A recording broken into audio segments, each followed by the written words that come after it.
Hello नमस्कार, मैं हूं आशीष और मैं आपका वेलकम करता हूं कनेक्टिंग डॉट्स पे। ना मणिपुर के जो चीफ सिक्योरिटी एडवाइजर है, जो एसेंशियली मणिपुर को एक तरीके से चारों तरफ से देख रहे हैं, क्योंकि जियोपॉलिटिकल प्रॉब्लम है, दुनिया ये कहेगी इंटरनल सिक्योरिटी प्रॉब्लम। उनका कहना है कि लगभग 800 से 900 extremely trained armed insurgents, Kuki militants ये घुस चुके हैं मणिपुर में, और इनका सिर्फ एक टारगेट है, to hit the Meitei community. और आप अगर इसे ब्रॉडर एंगल में आसपास के रीजन को नहीं देखेंगे तो हम आइसोलेशन में जी रहे हैं। आज तक हम आइसोलेशन में जी रहे हैं। जब भी हम मणिपुर की बात करेंगे तो हम ये बोलेंगे कि Meiteis versus Kukis, it's an ethnic conflict नहीं, it's a very big game. It's a very big game, जिसमें मैं आपको एक सेंटेंस याद दिलाना चाहता हूं, no war is distant, no war is too far. हर वॉर आपकी गेट पे लाके छोड़ देंगे, बांग्लादेश आपके गेट पे लाके छोड़ देंगे, मणिपुर आपके गेट पे लाके छोड़ देंगे। यह है कहानी। Forces on alert in Manipur over reports of 900 Kuki militants planning attack. किस अटैक की बात हो रही है, क्या एग्जैक्टली बात है? तो कहानी यह है कि ये जो ट्रेन्ड ऑपरेटिव्स है ये घुसते हैं म्यांमार से। और म्यांमार में इतने ट्रेन्ड ऑपरेटिव्स क्यों हैं? देखिए, ड्रोन वॉरफेयर हो गया, मिसाइल वॉरफेयर हो गया, हर चीज में ये एक्सपर्ट है। क्यों? क्योंकि ये लड़ रहे हैं अपनी आर्मी से, अपनी देश की सेना से लड़ रहे हैं। तो नेचुरल सी बात है कि training will be very on the expertise level. और अगर ये लड़के मान लीजिए लीज पे मणिपुर में आ जाते हैं तो क्या होगा? तो जो नॉर्मल सा कॉन्फ्लिक्ट है बिटवीन टू कम्युनिटी, वो कॉन्फ्लिक्ट धीरे धीरे बॉयल होता जाएगा, और इसी के कारण ये कॉन्फ्लिक्ट आगे बॉयल हुआ था। द रियल रीजन इज कि एक साइड से there had been extremely armed men coming in Manipur, और उसके कारण आप देखेंगे कि दूसरी कम्युनिटी को भी रिएक्ट करने के लिए, प्रोपोर्शनेट रिस्पॉन्स देने के लिए अपने आप को आर्म करना पड़ता है। यही असली वजह। और ये देखिए 900 कुकी हर जगह। This is one of the largest, मतलब आज का सबसे बड़ा इशू है कि ये मिलिटेंट्स आए क्या, और ये जो कॉन्फ्लिक्ट है इसको बहुत सिंपली, अगर आप सिंपल जार्गन्स में देखें तो कुकी मेथीज का कॉन्फ्लिक्ट बताया जाता है, वैली और हिल्स का कॉन्फ्लिक्ट बताया जाता है, जिसमें एक थर्ड कम्युनिटी है जो नागा कम्युनिटी है, वो बिल्कुल एक तरीके से मीडिएशन कर रही है, पीस मेंटेन कर रही है, and that's very responsible of the Naga community. But ये जो दोनों कम्युनिटीज में लड़ाई है ये कंटिन्यूसली चल रही है। अच्छा, इसके ऊपर एलिगेशन भी आते हैं कि भारत सरकार इस ग्रुप को सेलेक्ट कर रही है, इस ग्रुप को सपोर्ट कर रही है। फॉर एग्जाम्पल, मेतीज का यह मानना है कि भारत सरकार कुकी ग्रुप्स को सपोर्ट कर रही है। मेतीज का यह भी मानना है कि Assam rifles is siding with cookies. अब ऐसे ऐसे जब रूमर्स चलने लगे, जब पुलिस आपस में डिवाइड हो जाए, एक एक इंसान को यह देखा जाए कि वो मेती है या कुकी है, एडमिनिस्ट्रेशन डिवाइड हो जाए, इस तरीके का जब आइडियोलॉजिकल डिफरेंस आ जाए किसी स्टेट में, तो यू आर, मतलब this is a recipe for disaster. अब इसमें अगर मैं 800-900 लोग डाल दूंगा तो क्या होगा? I will essentially try to expand the Myanmar civil war. आप ध्यान से समझिए, it's a very serious issue. Now आप उस तरीके से देखिए कि ये जो जगह थी यहां पे आर्म्स वगैरह यूज हो रहे थे, बट देन वैली में मेतीज रहते हैं और मेतीज पर अटैक होता है ड्रोन से। और ड्रोन कैसे? ड्रोन आएंगे और ड्रोन बॉम्ब्स को ड्रॉप कर देंगे। तो एसेंशियली बॉम्ब ड्रॉपिंग्स हो रही है ड्रोन से, और ऐसी मल्टीपल सॉर्टीज हुई वैली एरियाज में, ऐसे मल्टीपल सॉर्टीज हुई। तो एक तरीके से पैनिक हुआ कि भाई ये ड्रोन वॉरफेयर कब से शुरू हो गया? जो हमने रशिया यूक्रेन में देखा, इजराइल पैलेस्टीन में देखा, वो कब से भारत में होने लगा? फिर नो वॉर इज टू फार। और उसके बाद आप देखिए द डिप्लोमेट, जब द डिप्लोमेट इंटरेस्टेड होने लगे आपके इंटरनल मैटर्स में, अगर द डिप्लोमेट तमिलनाडु के बारे में लिख रहा है, अगर द डिप्लोमेट बांग्लादेश के बारे में लिख रहा है, ठीक है, कुछ कुछ रीजन्स के बारे में ज्यादा स्पेसिफिक लिख रहा है, और डिवाइड्स के ऊपर ज्यादा लिखता है, भारत की डिवाइड पर जब ज्यादा लिखता है, और स्पेशल इंटरेस्ट इनका जब मणिपुर पे आ जाता है, तो it is now conflict in India's Manipur takes new turn with drone attacks. That means these drones they have been planted. धीरे धीरे अब ड्रोन्स को, मिसाइल को अंदर भेजा जा रहा है कि भाई जो म्यांमार में हो रहा है, let it spread to Manipur also. और इसलिए we have to be cautious. और ये देखिए कोटुक विलेज में जो अटैक हुआ था, मल्टीपल सॉर्टीज, ड्रोन सॉर्टी करके आ रहा था, बॉम्ब डाल रहा था, वापस जा रहा था, एक अटैक नहीं हुआ था। और उसके बाद ये भी याद रखिए कि मिसाइल अटैक भी शुरू हो गए। ये जो होममेड मिसाइल्स है ना, होममेड रॉकेट कह लीजिए आप इसको, है ना, प्रोजेक्टाइल्स कह लीजिए, तो ये होममेड, आराम से आपने टिन विन काटा, एक्सप्लोसिव फर्टिलाइजर वगैरह से निकाल के आपने बना दिया। तो ये होममेड रॉकेट जो हमास बनाता है, वही जो ईरान ने उसको एक तरीके से सिखाया, ट्रेन किया, कुछ इंटरनेट से भी सीखा, कुछ रशिया ने भी सिखाया, वो आज म्यांमार में हो रहा है। इसका मतलब कोई उन्हें भी ट्रेन कर चुका है म्यांमार में, और अब वो म्यांमार के लोग अंदर आके कुकी ग्रुप्स को भी ट्रेन करेंगे और डायरेक्टली इन्वॉल्व भी हो गए। तो it is a very big issue. और यहां पे देखिए स्टूडेंट प्रोटेस्ट इसलिए हुआ था कि give more powers to CM. CM से जो पावर छीन ली गई है ना, सीएम को बोला गया कि वो एक मेती सीएम है, तो वो पार्शियल हो सकते हैं, ठीक है, आप समझिए एलिगेशन यही थे कि ही विल बी पार्शियल। इसलिए उनसे मेजॉरिटी पावर्स लेके सिक्योरिटी एडवाइजर जो भारत सरकार ने नियुक्त किए उनके हाथ में बहुत सारे पावर्स दे दिए, और इसीलिए इंटरनेट शटडाउन हो गया था। क्योंकि मेती ग्रुप्स उनको, अब नेचुरल सी बात है, अगर आप वैली में, नेचुरल सी बात है, आप ज्योग्राफी में डिसएडवांटेज में, ठीक है, आप नीचे, आप वैली एरिया में, चारों तरफ से हिल से मान लीजिए ड्रोन्स आ रहे हैं, रॉकेट प्रोजेक्टाइल्स आ रहे हैं, ठीक है, and who knows which projectile is coming from which distance, ये भी तो हो सकता है, क्रॉस बॉर्डर प्रोजेक्टाइल डालने की भी कोशिश है। So this Iranian Hamas module of sending this, ये देखिए दिस इज रॉकेट्स, तो ये अभी कोशिश कर रहे हैं, दे आर नॉट। अब इनका क्या कहना है, what he is saying exactly, तो 100% correct, Manipur security adviser he is saying कि 30-30 के ग्रुप में आ रहे हैं, 30-30 के ग्रुप में आ रहे हो, हमारे पास इंटेलिजेंस इनपुट्स है कि ये अलग अलग विलेजेस में ट्रैवल करके आ रहे हैं, खाना खा के आ रहे हैं, और हमें हर जगह से इनपुट आ रहा है। और इनका टारगेट है कि सितंबर के आखिरी हफ्ते में मेतीस पे एक मैसिव अटैक किया जाए मणिपुर में, एक मैसिव अटैक। और आप समझिए कि अगर मेतीस पे अटैक होता है, जान माल की लॉस होती है, then Meiteis will also react, ठीक है, they will not sit silent. So कोशिश क्या है, कोशिश ये है कि एक इंटरनल सिक्योरिटी इशू या मान लीजिए मनमुटाव एक एथनिक कॉन्फ्लिक्ट में टर्न होता है, और एथनिक कॉन्फ्लिक्ट को अब जियोपॉलिटिकल टर्न आउट करने के लिए और एक तरीके से वॉर की तरफ धक्का दिया जा रहा है। This is not very simple. आप इतने खुले में आके आप नहीं बोलेंगे कि मेरे पास 800 से 900 मिलिटेंट्स के आने की खबर है, जो कि एक्सट्रीमली ट्रेंड है, they are extremely trained lethal people, ठीक है।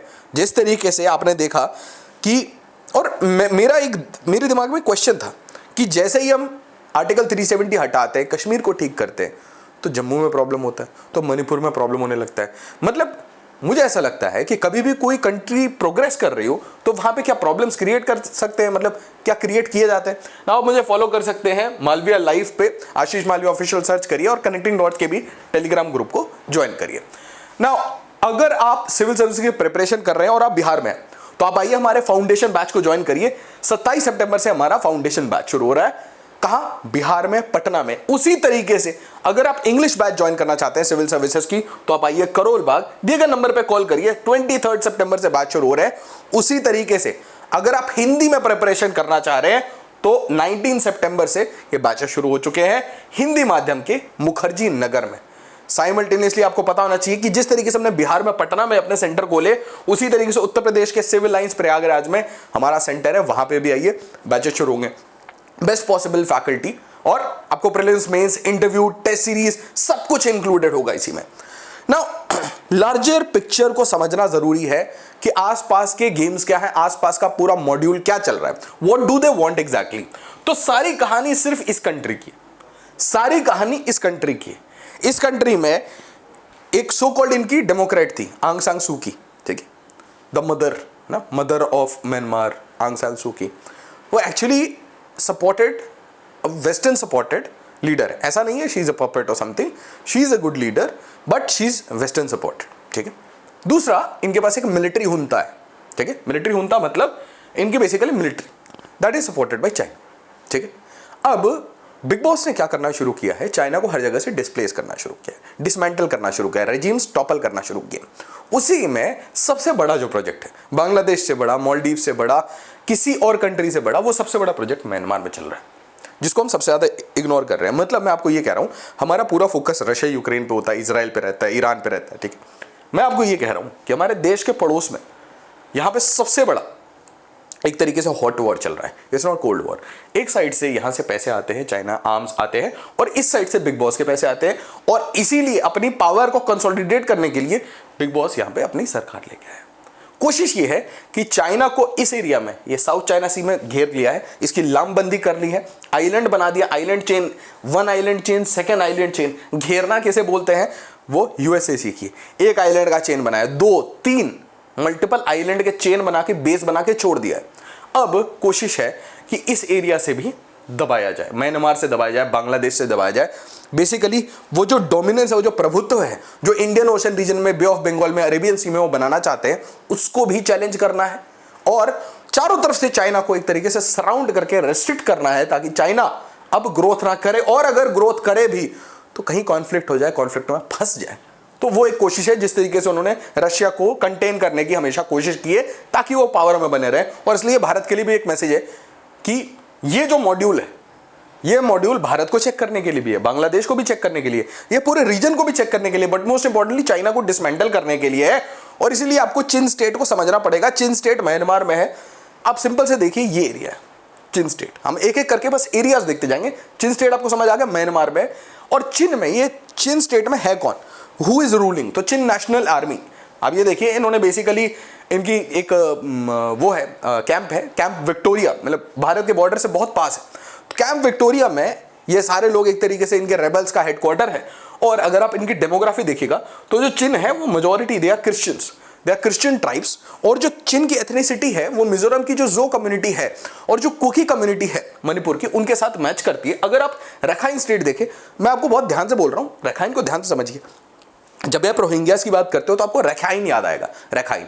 बट क्या आपको पता है कि इन रोहिंग्यास को वहां से भगाया गया है, ठीक है, वहां से भगाया गया। और इनमें से बहुत सारे रोहिंग्यास इंसर्जेंट भी बने हैं, ठीक है। इनमें से बहुत सारे रोहिंग्या एक तरीके से रेफ्यूजी की तरह बांग्लादेश में, भारत में भी आए हैं, बट इनमें बहुत सारे इंसर्जेंट भी हैं। इंसर्जेंट क्यों हैं? क्योंकि उनको बहुत मारा गया है। और मारा किसने है? तो एसेंशियली रखाइन स्टेट में जो अरक्कन आर्मी है, अगर आप डेमोग्राफी देखिएगा तो अरक्कनीज, और इन्होंने बेसिकली जो हिट किया है वो जो रोहिंग्याज हैं, जो एक तरीके से उन्हें देखा जाता है कि ये बांग्लादेशी मुस्लिम्स हैं जो माइग्रेट किए थे। तो उस तरीके से प्रेजुडाइज के साथ, क्योंकि म्यांमार में याद रखिए कि एक बुद्धिस्ट हेजेमोनी है। जिस तरीके से श्रीलंका में बुद्धिज्म को यूज करके वायलेंस किया गया दूसरी कम्युनिटीज पे, वो है म्यांमार में। इट इज अ रियलिटी ना। उस तरीके अगर आप यहां पे देखेंगे तो आपको समझ आएगा 35% इस्लाम एंड 63% बुद्धिज्म। सो यहां पे एक तरीके से सिविल वॉर हुआ। और इसलिए अल जजीरा हमेशा परेशान रहता है, the fate of Rohingya may be in Arakan army's hand. क्योंकि जो रखाइन है, वो रखाइन में आज पावर में कौन है? रखाइन में पावर में कौन है? अरक्कन आर्मी। चिन स्टेट में पावर में कौन है? चिन नेशनल आर्मी। तो अरक्कन आर्मी आर एसेंशियली बुद्धिस्ट, ठीक है, और उन्होंने परपेट्रेट किया है ये वायलेंस विथ रोहिंग्यास। तो अब रोहिंग्यास के पास दो ही ऑप्शन है, या तो छोड़ो या तो एक डील करो, ठीक है, या तो डील करो। ये आपको बात समझ आ गई। अब द डिप्लोमेट फिर से, why Rakhine state could become Myanmar's first truly autonomous region. नहीं, ये बहुत प्यार से बोल रहे हैं और लोग इसको 1 महीने 2 महीने बाद, हो सकता है 6 महीने बाद कवर करें। जब यह हो जाए, मैं आपको पहले बोल रहा हूं कि यहाँ पे आज़ादी की बात चल रही है, एक नया कंट्री यहाँ बनने वाला है। और मैं आपको रीजन भी बता देता हूँ, this area a new country will be born very soon. पता नहीं चलेगा आपको, अचानक से कोई डिक्लेयर कर देगा एक दिन सुबह उठ के कि we are independent now, we are a new country. अब ये मैं आपको एक एक्सर्प्ट दिखाना चाह रहा हूँ, ये संडे गार्जियन से मैंने उठाया है। बेसिकली शेख हसीना के जो एक एयर कमोडोर थे, उनका जो basically what Sheikh Hasina said, उनसे इंटरव्यू किया गया कि क्या क्या शेख हसीना ने डिटेल दी है। तो शेख हसीना क्या कह रही है? Recently prime minister Sheikh Hasina spoke about balkanization plot. अब बैल्कनाइजेशन का मतलब क्या होता है? अभी रिसेंटली मैं अरुंधति रॉय का विद करण थापर एक इंटरव्यू देख रहा था, और अनफॉर्चुनेट है कि हमारे यहाँ इतने सारे IIT, इतने IIM, इतने सारे अच्छे कॉलेजेस से फाइनली जो प्रोडक्ट निकलता है वो अरुंधति रॉय निकलता है। और उसे हम वो मीडिया स्पेस भी दे के रखते हैं कि वो पूरी दुनिया को कचरा परोसते रहे। वो क्या बोल रही है कि इंडिया में भी बैल्कनाइजेशन हो जाएगा क्योंकि हमारे सेकुलर टेनेट्स, इंडिया टूट जाएगा बेसिकली मल्टीपल पार्ट्स में, क्योंकि हमारे सेकुलर टेनेट्स खराब हो रहे हैं। Any which way, now it's truly dumb to say that about India, but यहां पे देख लीजिए, prime minister Sheikh Hasina spoke about a balkanization plot taking place in Bangladesh. What is this plot that she was referring to and does it impact Delhi? क्या impact है भारत पे? ये बहुत important question है। यहां पे ऑब्जर्व करिएगा, एक एक सेंटेंस, एक एक वर्ड बहुत इंपॉर्टेंट हो जाता है। ठीक है, the honourable prime minister Sheikh Hasina talked about an ongoing plot to create a non Muslim majority country. जहां पे नॉन मुस्लिम बोला गया, मैं आपको बोलता हूं it's a Christian country, it's a Christian dominant country, new Christian country कह लीजिए, like East Timor, Kuki Chin province of Myanmar, Chattogram hill tracts of Bangladesh. तो बांग्लादेश से कुछ एरिया कहां से? म्यांमार से। एंड यहां पे कान आपके खड़े होने चाहिए, Mizoram of Bharat may be demarcated into the new state. The US is trying to enter the South Asian region using Myanmar. As Kuki Chin province of Myanmar is a majority Christian, they are easy to manipulate. Kuki Chin rebels are fighting with Myanmar army to help and promote Christian rebels. The USA introduced the Burma Act recently. The recent past violence in Manipur is also a wake-up call for this sub-region. Basically she is referring to जो हमारे basically bay of Bengal के आसपास जो areas हैं उसकी बात कर रही है ना. What about Bangladesh? बांग्लादेश में क्यों मेड इन यूएस क्यों हो गया? बिकॉज अगर बांग्लादेश साथ नहीं है तो काम कैसे होगा? तो पहले जो ऑफर था वो क्या था? It was about the Saint Martin's Island कि आई नीड अ बेस यहाँ पे. अब आप मुझे जस्ट एक बात बताइएगा, बहुत लोगों ने मेरे को ये बोला कि अरे सेंट मार्टिन्स में, मैंने बहुत सारे सेंट मार्टिन्स में यूएस बेस बना के क्या करेगा? मैं आपको बताता क्या करेगा. यहाँ पे बेस होता, इसके बड़े बड़े कार्गो प्लेन हमेशा पूरी दुनिया में घूमते रहते हैं, वो ड्रॉप कर करके shipments, note, bundle of note फेंक के चले जाते हैं. Drugs, what ever you require, जिस चीज़ की भी ज़रूरत होगी ना इस एरिया में ऑपरेशंस के लिए, वो ड्रॉप करके आराम से चले जाता, पैरा ड्रॉप करके सामान छोड़ के चले जाता. सिंपल. ऐसे ही आर्म्स ड्रॉपिंग हो जाती हैं, कैश ड्रॉपिंग करके निकल जाते हैं. और एक तरीके से एक बेस हो गया, base of operation, base of supply, logistics के लिए आपको जरूरत होता है. बट जब समझ आया कि भाई देखो जो पावर में है शेख हसीना, वो बहुत ही एडमेंट हो चुकी है और बहुत जाके चाइना और रशिया की बात करती है, इंडिया से भी बात करती है, सबसे बात करती है, तो इसको हटाना जरूरी है. हटा दिया गया. मोहम्मद यूनुस हमारे इलेक्टेड नॉन चाय वाला प्राइम मिनिस्टर आया ना, आपको चाय वाला प्राइम मिनिस्टर बोलते हो हमारे, तो अनपढ़ लोग बांग्लादेश के, थोड़ा पढ़ाई करनी चाहिए यार, ऐसे नहीं बोलना चाहिए. एटलीस्ट ये समझना चाहिए कि democracy is about elections not selections. ठीक है. तो आप मैं तो ये कहता हूँ कि there are so many people India में जिनके पास डबल पीएचडी, ट्रिपल पीएचडी होगी, तो जाके उनको मैं सेलेक्ट करके प्राइम मिनिस्टर बना देता हूँ. ये तो मूर्खता होगी ना. बहुत पढ़ा लिखा है हमारा प्राइम मिनिस्टर, इससे क्या कर लोगे? पढ़े लिखे तो बहुत सारे आईएएस ऑफिसर्स पढ़े हुए, तो क्या हो गया? अच्छा, और मतलब तुम्हारे उससे तो ज़्यादा ही पढ़े लिखे, और ये भी पता है उसको नोबेल प्राइज़ किस लिए मिला था ना. चिट्टागोंग.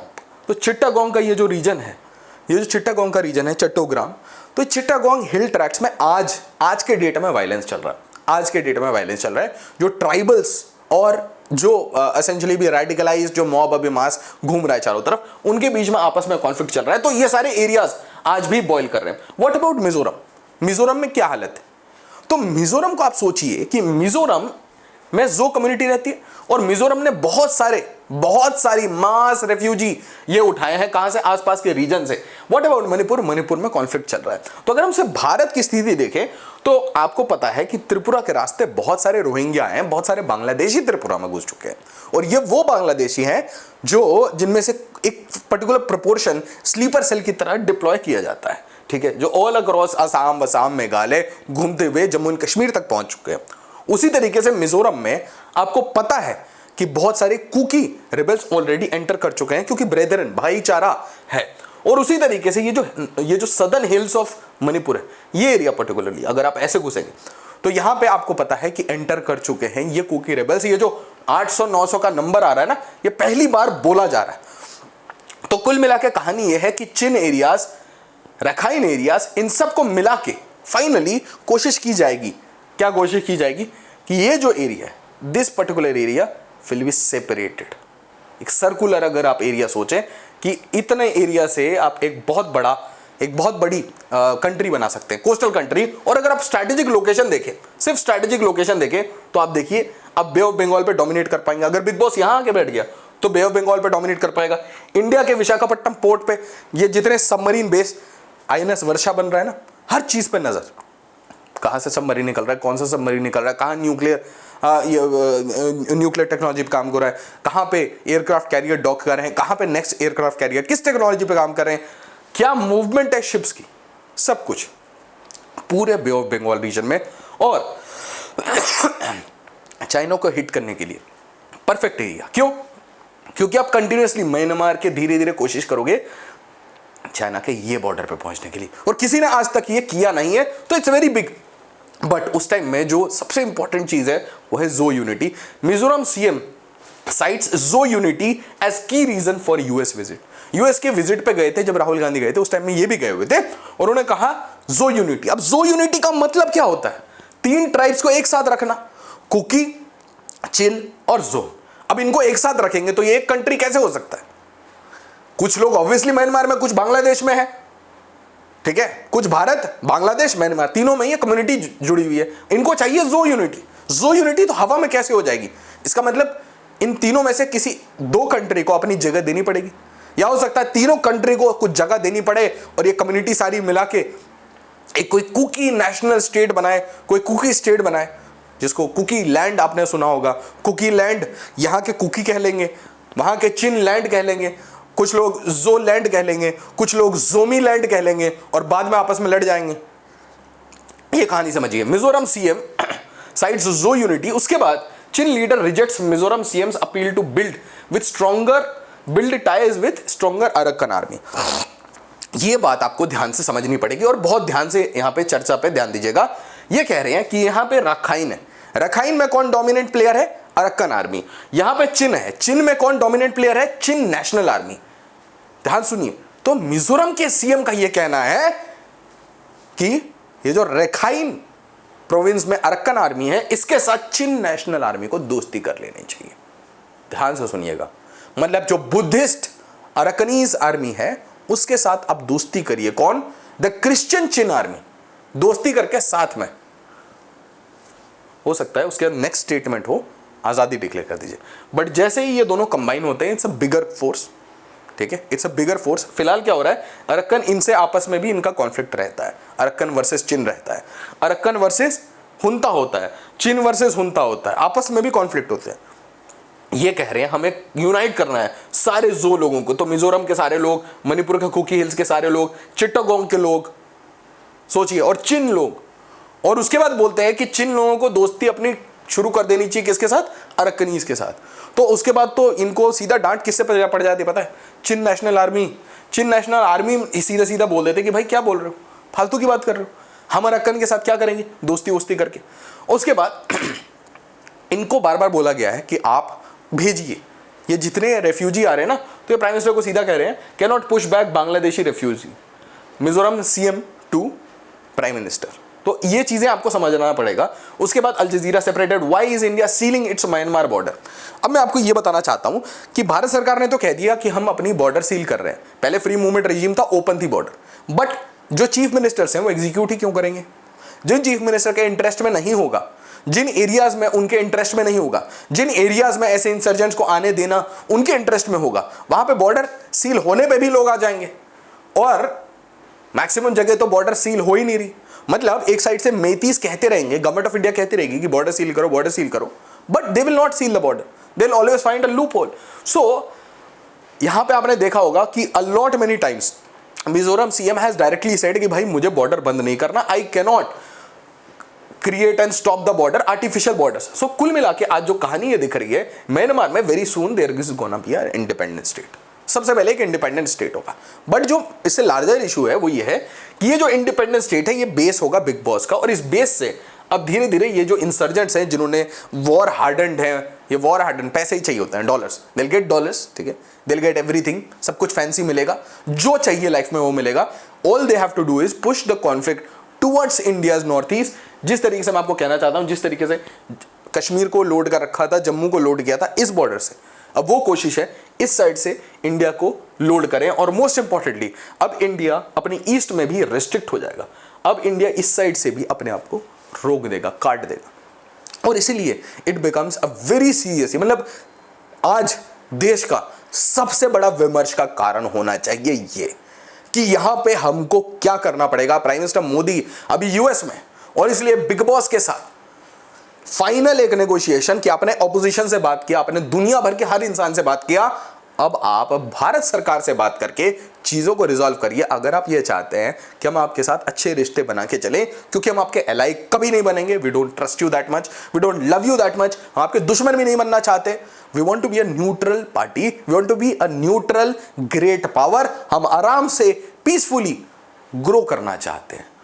और अगर आपको इतनी दिक्कत है, इतना आप परेशानी क्रिएट करेंगे, तो नेचुरल सी बात है वी हैव टू थिंक, हमें देखना पड़ेगा कि क्या हमारे रिश्ते, क्या हमारे हमारी टेरिटोरियल इंटीग्रिटी के लिए हमें चाइना से भी दोस्ती करने पड़े, हमें रशिया से भी दोस्ती करने पड़े, एलाई बोलना पड़े, तो हम वो भी करेंगे अगर आप इस तरीके से नो वॉर इज टू फार हमारे गेट पे पुश करते रहेंगे। आप जरूर बताइएगा आपको क्या फील होता है, और वीडियो को ज्यादा से ज्यादा शेयर करिएगा, लाइक करिएगा, सब्सक्राइब करिएगा। मोटिवेशन मिलती है जब आप लाइक करते हैं, कमेंट करते हैं और इस वीडियो का रीच बढ़ता है। एज ऑलवेज, जय हिंद, जय भारत।